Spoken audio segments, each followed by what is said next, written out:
پیرانی پیر شیخ عبدل قادر جیلانی رحمتullah علیہ کی خدمت میں ایک خاتون آئی، اپنا بچہ چھوڑ گئی کہ بابا جی اس کو اللہ اللہ سکھا دے۔ آپ نے فرمایا ٹھیک ہے۔ کچھ عرصے کے بعد آئی، دیکھا تو وہ سوکھی روٹی اور نمک مرچ سے کھا رہا اور بابا جی بھنے ہوئے مرغ کھا رہے۔ کہنے لگی اللہ والے ایسے ہوتے ہیں، اللہ والے ایسے ہوتے ہیں،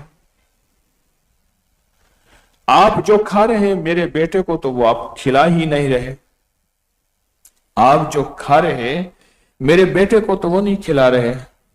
تو آپ نے فرمایا تھا بی بی میں نے اپنی منزلیں ایسے شروع کی تھیں جیسے تیرے بیٹے نے شروع کی ہیں۔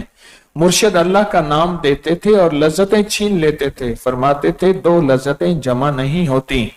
پھر ایک دفعہ میرے مرشد نے مجھے آزمانے کے لیے ایک طرف تربوز رکھ دیا اور ایک طرف تمہ رکھ دیا، کوڑ تمہ، ہنزل، کڑوا، بالکل کڑوا کڑوا، اور اس کی شکل ایسے بنا دی کہ وہ خربوزہ نظر آتا تھا، اور میں نے سب سے پہلے اسی کو کھایا، اور میرے اندر کڑواہٹ کی کیفیت، میرے مرشد میری آنکھیں چہرے کو دیکھ رہے تھے، کچھ محسوس نہ ہوئی، میں سارا کھا گیا۔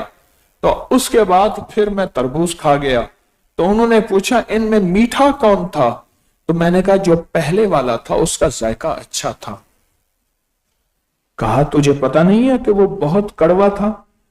تو وہ تو ہنزل تمہ، کوڑ تمہ وہ تھا۔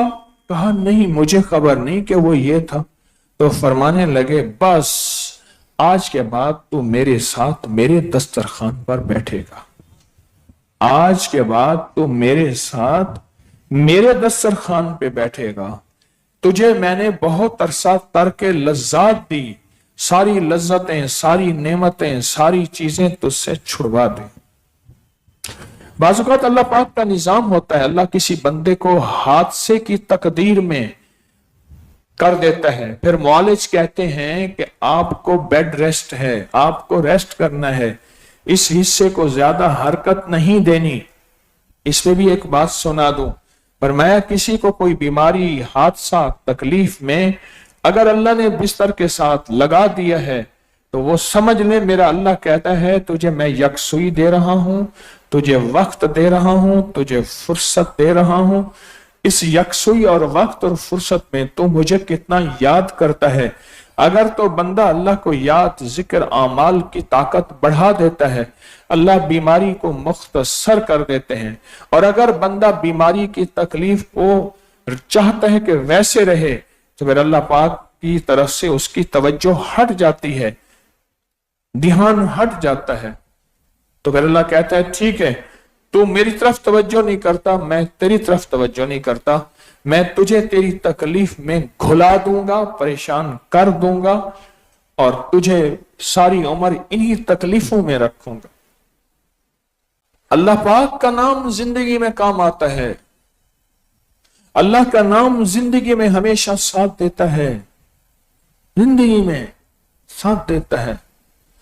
مصیبتیں، تکلیفیں، حالات، سختیاں، تنگیاں، ناکامیاں، زمانے کی ٹھوکریں، یہ آتی ان لوگوں کے لیے ہیں جن کو اللہ اپنے قریب کرنا چاہتا ہے۔ اگر اللہ نے فرعون کو اپنے قریب کرنا ہوتا، لکھا ہے کہ وہ ازلی شقی اور بدبخت تھا، اس کی اتنی لمبی عمر آج تک نزلہ، زکام، بخار، چھینک بھی نہیں آئی تھی۔ اور ایک طرف موسیٰ علیہ السلام کی زندگی میں فقر، غربت، تنگ دستی تھی، ایک چوغا ہے اور ایک عصا ہے اور ایک لکڑی کا کٹورا پیالہ ہے، یہی ان کی زندگی ہے۔ اور ایک طرف فرعون کا نظام جسے میں آنکھوں سے دیکھ کے آیا ہوں، ہیبت ہوتی ہے کہ یہ بنا کیسے تھا، ہوا کیسے تھا، آج سینکڑوں نہیں ہزاروں سال گزر گئے، وہ فرعون کا نظام تھا۔ میں آنکھوں سے دیکھ کے ایک ایک جگہ آیا، ایک ایک کونے میں پہنچا ہوں، ایک ایک جگہ میں پہنچا ہوں، وہ نظام۔ اور ایک طرف موسیٰ علیہ السلام، یاد رکھیے گا اگر کسی سے اللہ نے دنیا مختصر کر دی ہے اور کسی کے ساتھ اللہ نے دنیا تھوڑی کر دی ہے،